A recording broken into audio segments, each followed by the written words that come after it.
when they hide in plain sight. The corrupt Canton Police Department cover-ups. I've been following the case of Karen Reed, and many of you may have also. The jury is currently out. Just what I want to say on that is that I predicted they would come back with a verdict on Thursday after 2 days, because even though it's evident from the trial that that she was framed, that they had no evidence for their theory, and that two ARCA action reconstruction experts hired by the FBI, actually, because they're investigating the police department, gave their information to the defense. Have you ever heard of that? The FBI is giving the defense information. They found that it was impossible that he was hit by a car or that her car hit him. There's just so much data. I first thought she was guilty, but it's a huge frame job. But that's not the only frame job. Yesterday it was reported that Sandra Birchmore, a young 23-year-old woman who died in her Canton apartment, they said it was a suicide by hanging. Now a new medical examiner hired by the family says that it was a homicide. She was groomed and sexually abused by 4 police officers, I believe. I hope I have my facts right. But these guys were in the Stanton Police Department. However, it's the Canton Police Department responsible for investigating it, because her apartment was in Canton. And at the time, she was 3 months pregnant and very excited about her pregnancy. So maybe one of these officers got her pregnant. She told her friends it was one of these officers who got her pregnant. She was only 23. They'd been grooming her for, I believe, 10 years or 8 years. And it's another cover-up. The Canton Police Department, I'm so glad they're being investigated by the FBI. So glad. One more thing about the Karen Reed trial. So many people are thinking, oh my God, why hasn't the jury come out yet with the verdict?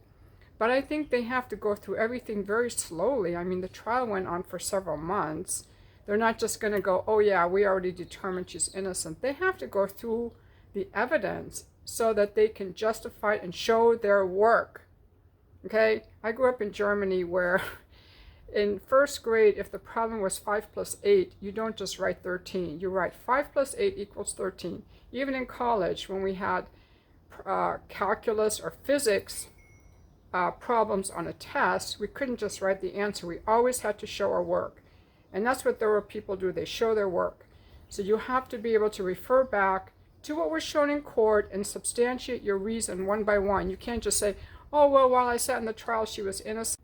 So when you go through something methodically like that, that would definitely take time. And one interesting thing is that this morning, I believe, they asked for a report, like a police report that was from the time of the first officers on the scene.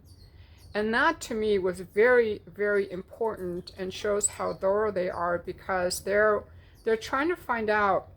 See, there was never a police report presented from the officers at the scene. Whether it wasn't required or it wasn't written, I'm not sure. But what happened is that some people were saying, some of the officers who were first at the scene were saying this is what happened, and then later other people changed the story, and the story kept changing over the 2 years. For example, the big thing that the prosecution was going on was this claim that she said, I hit him. That's how they opened their closing arguments. However, according to the people who were initially there, according to the witnesses who later changed their story, what she said was, did I hit him? Because they were all drunk. She dropped them off at 12:30 in the morning at this friend's house, and she drove off. And then he never came home, so she was really concerned. She went back to look for him, and he was laying dead in the snow about 30 feet from the street. And she's like, because she was drunk, did I do that? Did I hit him? Oh my God. She tries giving him CPR and all that. Did I hit him? Like that? Did I do that? Like, she's trying to figure things out. She never said I hit him. There's no evidence that she ever hit him. There is evidence that he left the car and went into the house of these cops, these evil cops. And there's evidence that there were other people at the party who testified that when they drove past her car, she was sitting in it alone. John had already gone in. There was no body on the snow.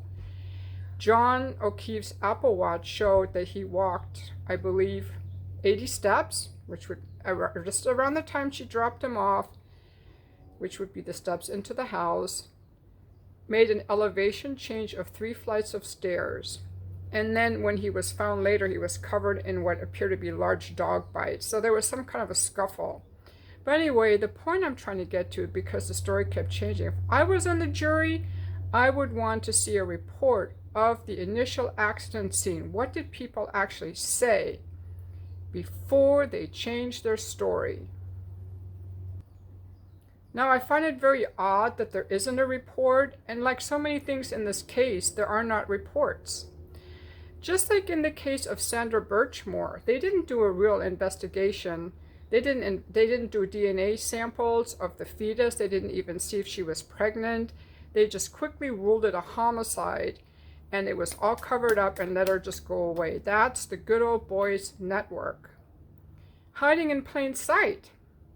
But we also see this with pastors who are groomers, like John Paul Miller, Micah Miller's husband, who was responsible, who was a covert narcissistic abuser, hiding in plain sight. And people are like, well, these are cops, this is a pastor.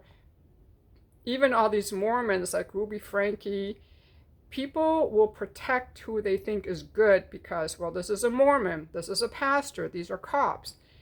And some of these people, and really not just even in small towns, but they have this brotherhood where they're more committed to protecting each other than they are in the truth. And this will always come back to haunt you. The best thing, you guys, is to be committed to the truth and not do any cover-ups, not do any lies. And if you see someone abusing someone else, to not cover for them, whether it's your child. Who do we know that covered up for their kids? Chris Watts' parents, So these cops were hiding in plain sight. And we thought the Los Angeles Police Department was bad because it's like, oh, it's this big police department. But it's also these small towns where they have these friendships. Like these cops and the people who covered, they've been friends since, I believe, elementary school. They go way back. They've lived in the small town. They're all friends. And so this accident happened. A fellow officer dies, and they're all just covering up. Well, now guess what? The FBI has been looking into this. The Sandra Birchmore case, the Karen Reed case, the FBI is looking into this. And I believe they're not going to say anything till the verdict is out with this jury.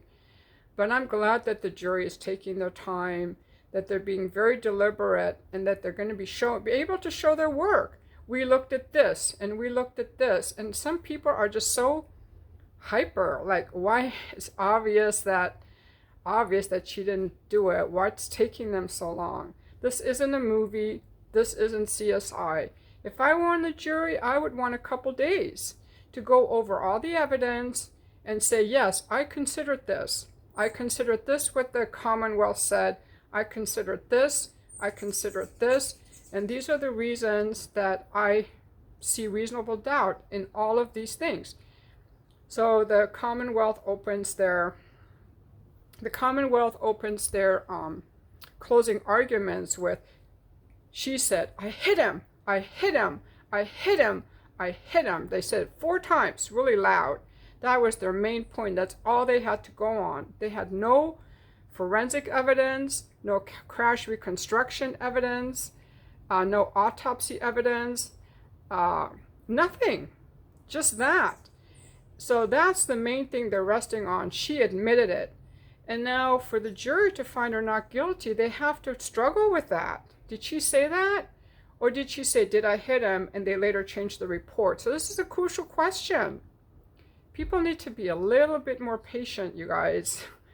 Like, not just be so impatient all the time. This is how I see it. This is my opinion. But what do you think? When do you think the jury will come back with a verdict? Also, anyone who is supporting the corrupt cops, if you guys leave comments on here, I'm just going to hide you from the channel. This is a channel that's committed to the truth and to light. Anyone that's saying it's good to kill Gazans, we're winning in Ukraine, we should be fighting wars, we should be protecting corrupt cops, I'm just going to hide you. I don't want to hear from you. You should just go away and bother some other people. But when do you think the jury will come back with the verdict?